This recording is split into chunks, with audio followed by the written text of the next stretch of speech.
Hey, what's up? Like, totally time for 90210. Well, hello, everyone. Welcome back to the 90210 show. Brought to you by Massive Leafy. My name is Mark. With me, as always, is my girlfriend, Carol. How you doing, Carol? Hey, what's up? Not much. We've had a good week here. It is October 5th, 1995. There's a Halloween spirit in the air. Ooh. Yeah, we should start doing some scary movies. I was thinking about that. Actually, I want to talk to you about that off the show. Okay. Off the air after we're done. So remind me. You guys don't get to hear it. But we did watch, when we talk about the movie tomorrow, we did watch I don't know if I'd call it a scary movie, but it's scary if you're married, I guess. My mind is going blank. Oh my gosh, To Die For. Thank you. Yeah. We watched To Die For. I mean, I guess it's dark enough to kind of count for the month of October. It was better than To Die 1 through 3. Ha. Anyway, this show is all about 90210. It is. So why don't you tell us about this episode, Carol? So this show that I look forward to watching with you every week because it kind of just makes me happy. You know, it's like chill, you know, and upbeat. It is chill. It's corny. Now it's starting to make me lose my faith in people. Oh no. So I'm kind of unhappy. What about David though? He does the right thing, sort of. No, he didn't do the right thing. Oh, he should have fucked her? He should never have kissed her in the first place. All right. Well, tell us what's going on. Okay. Getting ahead of yourself. Well, you're the one who brought up David. I was just talking. I think he should have fucked Audrey from the Vacation movie. Ew. Don't reference her as a child and fucking in the same sentence. They do in the Vacation movie. Remember they go to see her cousin and Cousin Eddie's daughter? Yeah. And she says something about French kissing. And then she's like, "What's Daddy says I'm the best." Yeah. Lol. Daddy says I'm the best at it. So gross. So gross. Anyway. Randy Quaid, what's your problem, man? So, episode kind of starts out. I'm going to start out in Paris. Oh, start out in Paris. Do it, please. Brenda and Donna. Donna's all miserable because she can't speak French and she doesn't want people to think she seems stupid. And she doesn't even try. And then Brenda gets her to try and somebody calls her stupid in French. She goes, idiot. Yeah. And Brenda, to make her feel better, is like, and you understand, like, she's like, yeah, I tried to order pastry. Yeah, and she called me stupid. And she was like, yeah, but you understood that. And it's like, she's like, oh, yeah. And she goes all happy, but literally it's idiot. Right. That's the word. Anyone would understand. Any English speaker should be able to understand that. Yeah. We also discover that it's not just an anomaly when she's feeling bad or whatever with cheesecakes and stuff. Right. That Donna just eats weird. She eats like a monster. She's standing outside of this pastry shop and just like opens her mouth so wide, like she's got like the Pez dispenser flip top head, and just starts taking these giant bites out of the thing. She stuffs her face in this strawberry pastry and like hoovers it down. And then this creepy... It's a shame that she's staying a virgin. Right? Oh, God. And this creepy lady is just like taking pictures of her doing that, which like at first I thought is maybe because they have some kind of food fetish or, you know, they're impressed by her very large mouth. It was for a food fetish magazine. Right.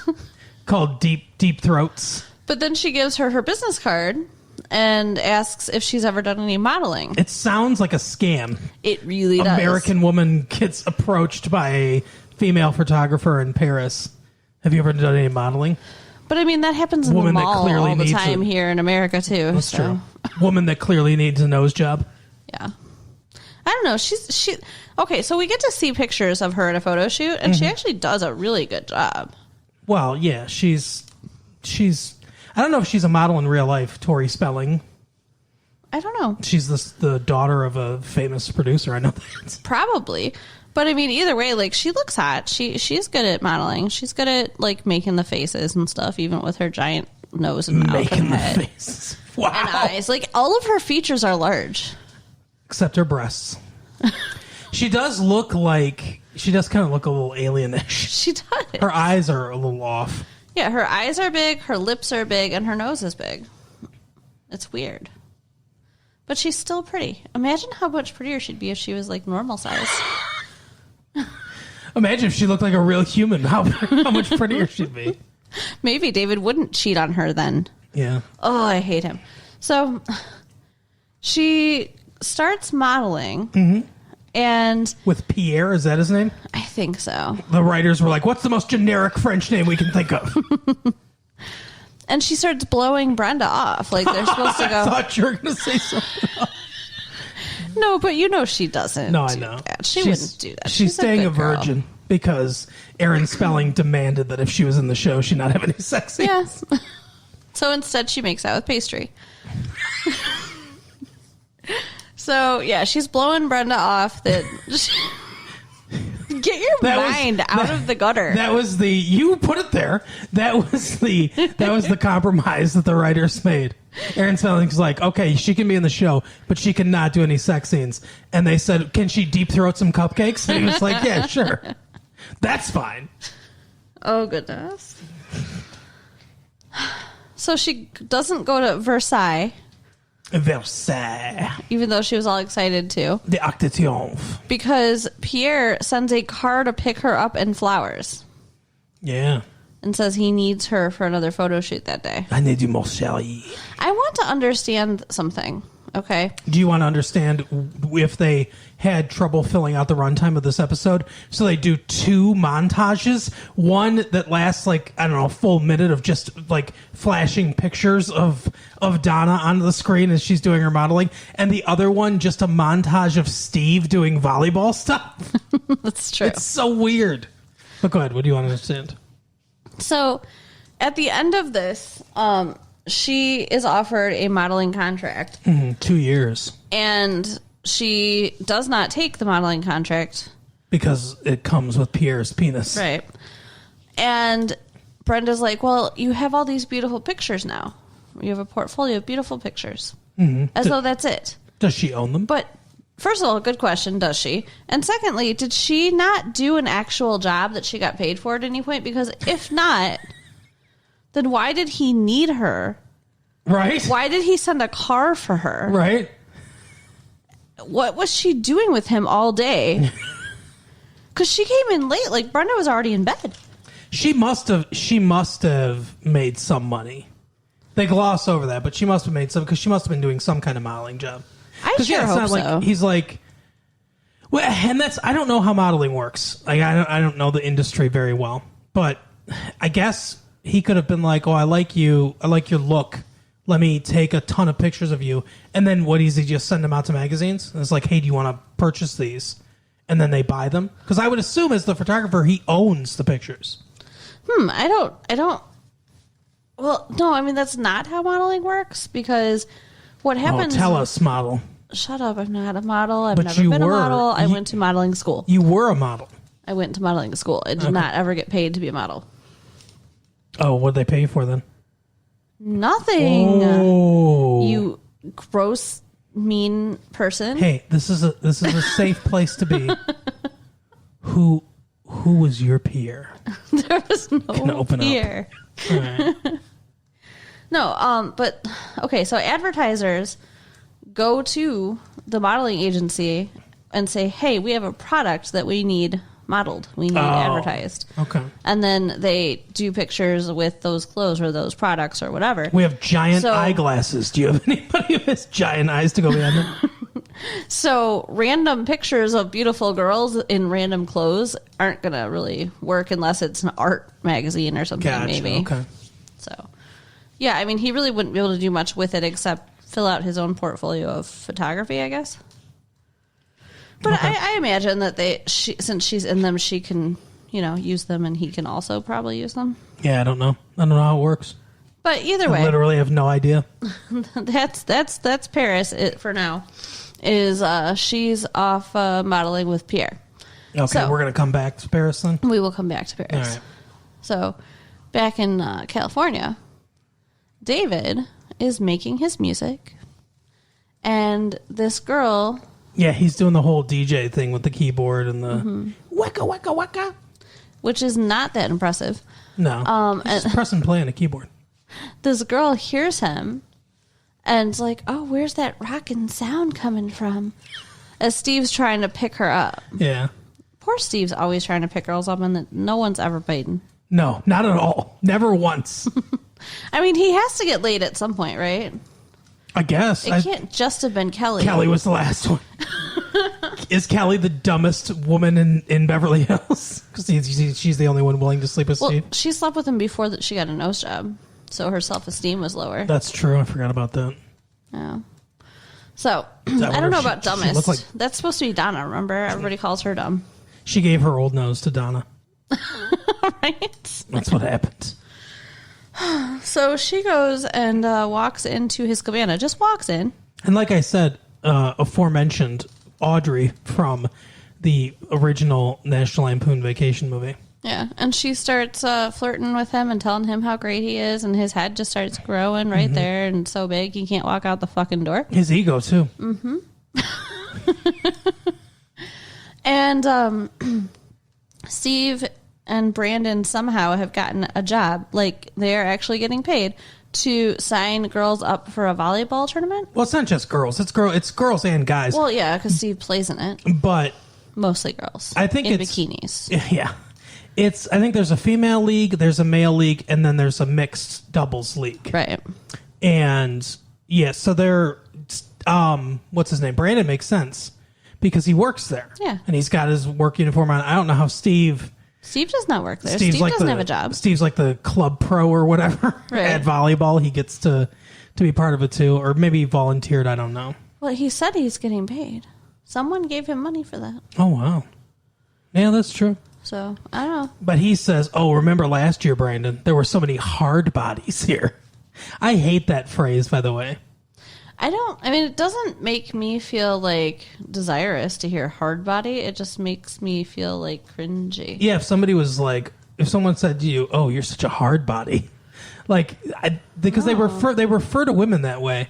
And I guess I get what they mean, that they're firm, and everything and stuff, but that's not sexy to me about a woman. No, women have curves and fluffy places, and we're supposed to. Right. And I don't like muscles that much at all anyway, so it's just like, oh, I don't know. But yeah, so they're all happy because they get to, look at all the girls as they sign them up. Mm-hmm. And Steve ends up offering to be the partner of, what the hell was her name? Do you remember? Brooke, I think. Yeah. Who was like the head of the volleyball team at her school, and she's looking for a partner or whatever. So he's like flirting with her hardcore and thinks that this is going to lead to something. Yeah. And then she meets Brandon. Oh, yeah. She's like, I'm from Minnesota, and I went to this high school, and my brother... I know your brother. Yeah. Yeah. There's all this, history and connecting and flirting, and Steve's just standing there. And, he has no grace. Who? Which one? Steve. Okay, yeah, that's true. I mean, it's obvious that she likes Brandon. It's obvious they're hitting it off. If I were him, I would have just bowed out. Yeah, it sucks, but just walk away. There's plenty of other women on that beach. Right. But he's like, no, I had my eyes on her first. I called dibs, whatever. So. Oh, I forgot. Steve got laid before when he paid that woman to fuck him, remember? What? He kept buying her stuff, and she was a gold digger. That's true. Okay, so yeah, he's gotten it from low self-esteem Kelly and a girl that he basically paid. The world's worst Barbie, low self-esteem Kelly. That's awful. That's Kelly's friend that cuts. Oh my God. Or I mean Barbie's friend. That's Barbie's friend that cuts herself.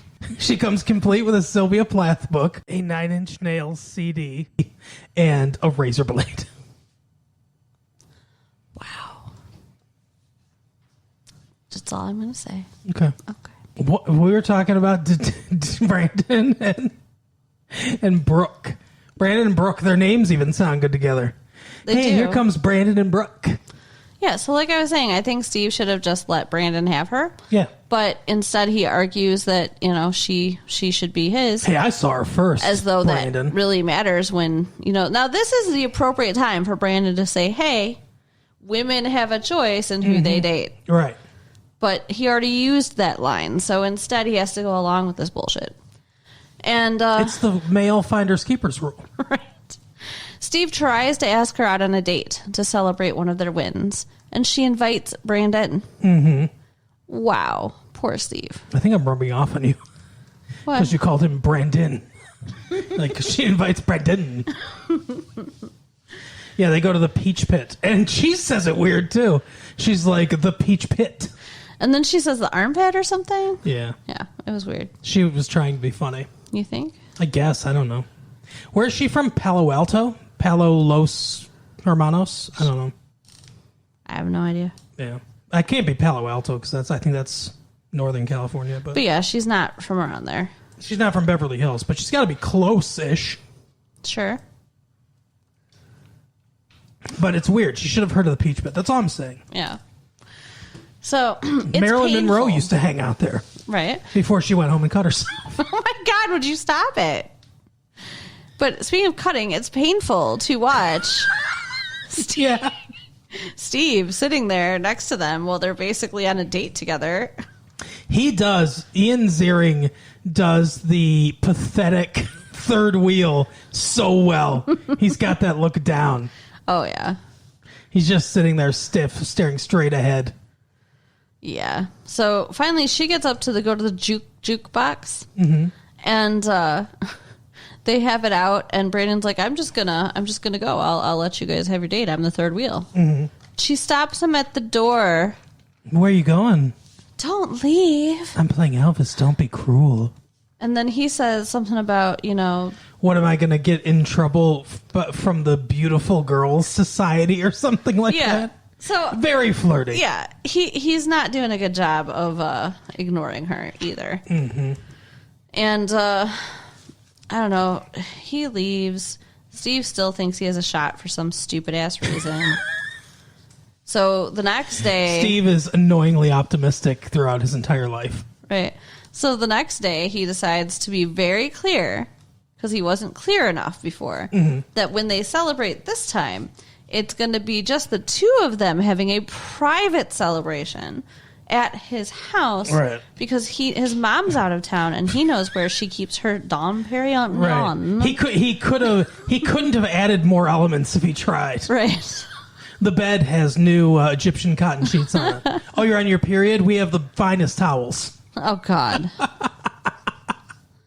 And she just gives him the look.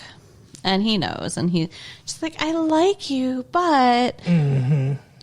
He's heard it before. He's like, just as a friend, and he's like, it's Brandon, isn't it? It's that piece of shit, Brandon. Here's the thing, though, Steve, is even though, she likes Brandon, and that's, where we go from there, it's not Brandon. You can't blame Brandon for the fact that she's not attracted to you. Yeah. I don't think that if Brandon didn't exist, she'd be with him.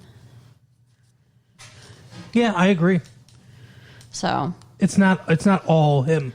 Yeah, I mean, yes, he was definitely part of the universe's cock block, but not the cock block all on his own. No, your face was a big part of that. And then she says to him when she's like trying to break him down gently or whatever.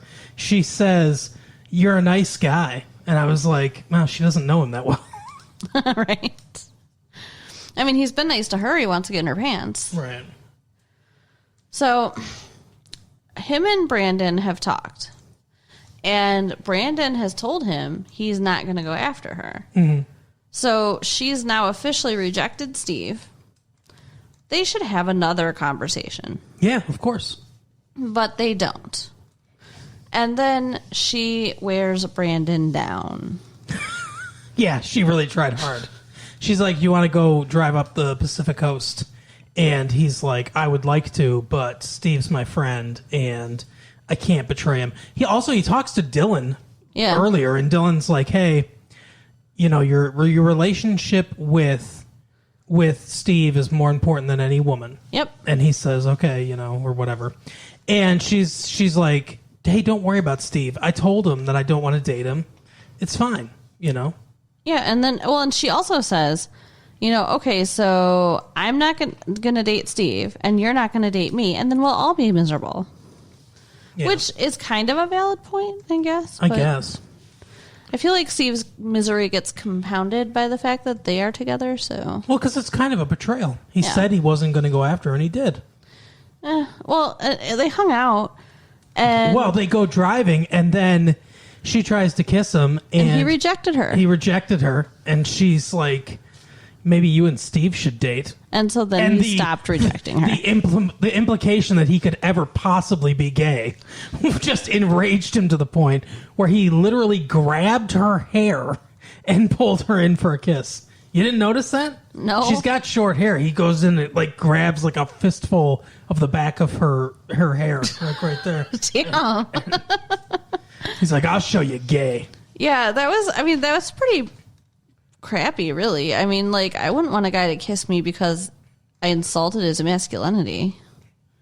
I'd want him to kiss me because he wants to. Well, she wanted it by any means necessary. Apparently. That's the theme for this episode is women want it by any means necessary. Whether it's Audrey from Vacation, whether it's this Brooke girl, or whether it's Kelly Taylor. Yeah, speaking of Kelly fucking Taylor. Yeah, let's get into this. She catches David making out with Audrey. Yeah. Whatever, from the Vacation movie.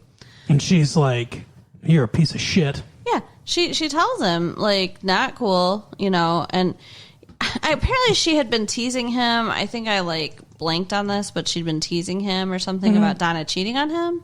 Yeah, well, she'd said, that Donna was in Paris with the guys, all over her or whatever. Yeah, and he was all confident, I don't need to worry about that. Mm-hmm. And well, he really doesn't. He really doesn't. Not because necessarily that she's the most faithful person in the world, although I'm sure she's written that way because, again, no sex. Aaron spelling is her thing. But yeah, she's not going to have sex with anybody. But it's funny because he says something like, I know you won't understand this, Kelly, but she finds me sexy. And Kelly goes, you know what's sexy? Being able to not cheat on your girlfriend for 3 weeks. Yeah. Yeah. So she says all that to him, and then he feels guilty and breaks it off with his girl that he's cheating with. Which, like I said, should have just banged her. She is making plans to hang out with Dylan. Mm-hmm. Dylan asks her to do something. She's like, I got a babysit. And then she's like, want to come? Want to come with and help me? Want to come in my face? So he goes to her house to help her babysit and says, hey, let's watch Casablanca. Mm-hmm. And then lies to Brandon about what he's doing with the evening. I'm going to see an old friend, he says. Yeah. As though Casablanca isn't enough, dude. Seriously, you're going to bring that over? I want you guys, anybody out there that's listening, that feels like writing in. I mean, if you don't want to, you don't have to. It's your choice, of course. No, you have to. I write in and tell me if you agree with Carol on this, because Carol seems to think that Casablanca is a super romantic movie. Well, it's not super. Okay, let me say it. It's not super romantic, okay? But it is a romantic movie. It's a movie about star-crossed lovers who cannot be together. Right, because of World War II or something. And because she has a guy. There's infidelity in this movie. Oh, that's right. She used to fuck around with Humphrey Bogart, but now she's fucking around with some French guy. French too, right? Yeah. And now they've got to go to Paris or something like that together, or they got to fly to the Resistance, or I don't know. I don't remember all the logistics of where they are and what they're doing. I just know they got to talk there's to Charles one de Gaulle. night of fooling around. There is? Yeah. I've never seen the movie. Oh, we have to watch it. Never actually watched Casablanca. So, I mean, it's not the most romantic movie, but there's some romance. It's sad because they don't end up together. Yeah. But for him to choose this movie to help Kelly babysit. Sweetheart. Yeah. No, sorry. He was trying to get some. Well, did he succeed? That's the question. Yeah. I'm sure he did. Well, did he succeed that night too, though? Maybe, because... Or is this the first time that we, I think he succeeded that night. Because, okay, he's holding the baby while she makes a bottle, and he's talking about how the only person you can trust in the world is yourself, telling the baby this, like a psycho. Nice thing to say to a baby. And Kelly hears him on the baby monitor. And that's where, like, their night cuts off. The baby says to him, I have to trust everyone. I'm a fucking baby. I literally can't do anything for myself, Dylan. What do you mean I don't trust anybody? But, so they watch the movie, and the next day he's, like, joking with her, like, using that Humphrey Bogart. Oh, yeah, Gogurt. What? Maybe that explains the volleyball. Huh? Maybe why they were bad? Maybe they did have sex. You're right. The sexual tension was making them good, and then they had sex, and the sexual tension was gone. Right. And now they're bad at volleyball because they're all flirty and like, yeah. Mm-hmm. Yeah, they're not trying to impress each other anymore. Yeah, they end up just laying on the ground laughing about how terrible they are. That's how that volleyball game ends. Yeah. So, back in Paris, nothing's going on with Brenda. No, Brenda has nothing to do with this. She smokes one cigarette. Yeah. She's not talking about missing Dylan. She's not flirting with anybody. No. She's making friends with one of the girls they live with. Yeah. That's about it. She's speaking fluent French. Yeah. And Donna comes home after the Versailles day with a contract. And she's all excited and happy. And Brenda's looking at it because, Donna can't read French. And Brenda says this contract says he gets to spank you. But it's a 2-year modeling contract. Mm-hmm. So that would mean, staying in at least in Europe, if not Paris, for 2 years. And She'd not finishing high school. Yeah. And Donna justifies... And not being able to see, what's his name? Yeah, David. Like, she's not even thinking about him. And Donna's like, well, people think I'm stupid anyway, so what does it matter? Right. Basically. And Brenda tries to warn her because the other girl that she's been friends with told her, hey, the modeling scene, I'm telling you, he's going to want her to take her clothes off with or without a camera at some point. Mm-hmm. And so Brenda tries to warn her, and she's like, oh, that's not, happening. He's got a wife. He's got kids, blah, blah, blah. That's what happened. Is this... He said to his photographer, the woman that discovered her, he said, look for someone with as big a nose as you can find to snort up all this cocaine that the modeling industry is famous for. That's why. Right. She saw her attack that thing, and she's like, oh, she's going like that after a pastry, then she can snort up some cocaine for us. So be the best model in the world. So he throws a party for her to introduce her to the modeling scene. Mm-hmm. And thank goodness she has not signed the contract yet. And basically it seems like this whole party is just a setup for him to try to sleep with her at the end of the night. I guess. Well, she says, can I talk to you for a few minutes? Oh, she does. And he says, yeah, at the end of the night. Okay. Donna. So, and then the photographer's like, hey, you want me to take Donna home? And he goes, I'll take her home. And she gives him this look like... She literally shook her head at him. Come on, Pierre. Like, she was pissed. She's only 17, Pierre. So, yeah. And he tries to make a move on her. Not even. He's just talking to her, and he touches her face. It wasn't a major... But he's very much implying. She says, I have a boyfriend, and I know you have a wife. And he goes, they're not here. And she says, the contract doesn't say you can do this. And he says, read between the lines. Yeah. So... Well, yeah, but I'm just saying, when she starts backing away, she says, you're getting too close. And starts backing away from him. I mean, if I were in her shoes, I don't think that I would have cued in as fast as she did. That's what was happening. Well, Brenda warded her up. Yeah, that's true. So she was already kind of on guard. So, yeah. So she basically tells him to go to hell. And then, he, on the way out, he says, Donna, don't be stupid. Which is, the worst thing to say to Donna, right? It's like calling Marty McFly a chicken. Right? So she turns around like she's going to storm over there. And the camera cuts to the next scene, and we don't get to see what she happened. It was so upsetting. I want to know what she did to him. I wanted to see.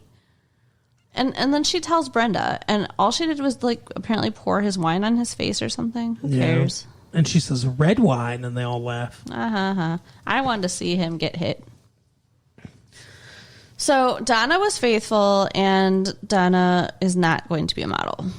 And David was not faithful. David's a whore. And he's probably not going to succeed in music either, though. But he at least feels guilty after Kelly talks to him and breaks it off with the girl. And then, he stops Kelly on the beach to thank her for, guiding him to be faithful to his girlfriend and blah, blah, blah. And Donna sent me a postcard. She loves me. She misses me. Mm-hmm. She's like, that's great. Yeah. And then she walks into a cabana where Dylan's waiting for her. Mm-hmm. Giving her this look like, I'm going to rip your fucking clothes off right this second. That's what this look was. Maybe even a little bit I love you. There was a lot going on in that look. Oh, yeah. It's not good. I don't know if that was when they're going to have sex for the first time or if they already did or what. No, I think we figured it out. I think they had sex that night after Casablanca, and then that's like, I'll meet you for round 2 in your cabana. Kelly's a whore. Yep. And Dylan's mambo. Whatever. I'm so mad. A mimbo. And Brenda is probably going to have all kinds of opportunities and not do anything because, she's a good girlfriend. She's already had opportunities. Right? But she's probably going to have more. I guess, sure. It seems like every episode's opportunities for these girls.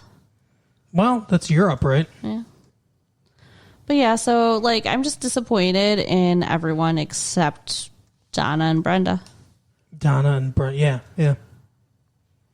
The ones that actually in France. I mean, even Steve kind of disappointed me because he...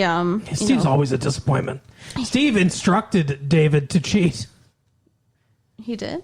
Yeah. What? Were you asleep for half this episode? Apparently.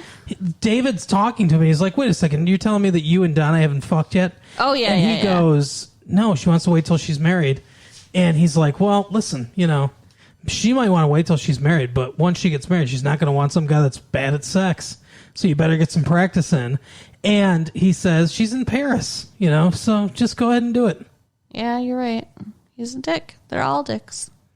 He's like, I would. Of course, he would have sex with anyone. Mm-hmm. For any reason at any time. He is just ready. So we'll see what happens next week. Who else gets fucked over? Literally and figuratively. I wonder how long this is going to go on. Do you think they're going to wait till Brenda comes home to tell her? I think next episode it's going to bloom, and it might come out. It might even come out, but I don't think Brenda's going to find out till maybe she'll find out when she's in France. That way she can have sex with some French guy. Well, I mean, that's what I'm hoping, because it seems really unfair for her to spend all this time over in this fucking romantic city and stuff, and be like, oh no, I've got a boyfriend, when he's at home cheating on her. Yeah, that's why anytime you go out of town, I just have sex right away, because I'm like, I'm just assuming you are, so I'm like, well, it's unfair, so I'm just gonna do it. You're a dick. But I love you, and I would never do that to you. I'm joking. I do. You're still a dick. Just cause. Yeah. I think that's pretty much it, though, right? That's where the episode ends? That's it. All right. Well, then we're done. Tell the people what they need to know, and let's get the fuck out of here. Weigh in on the amount of romantic you think Casablanca is, sure, or how much of an asshole all these people are, by writing us at latefee1994@AOL.com, or going to our website, www.retrolatefee.com. Mm-hmm. And that's about it. All right. We will see you next time. Bye. Bye.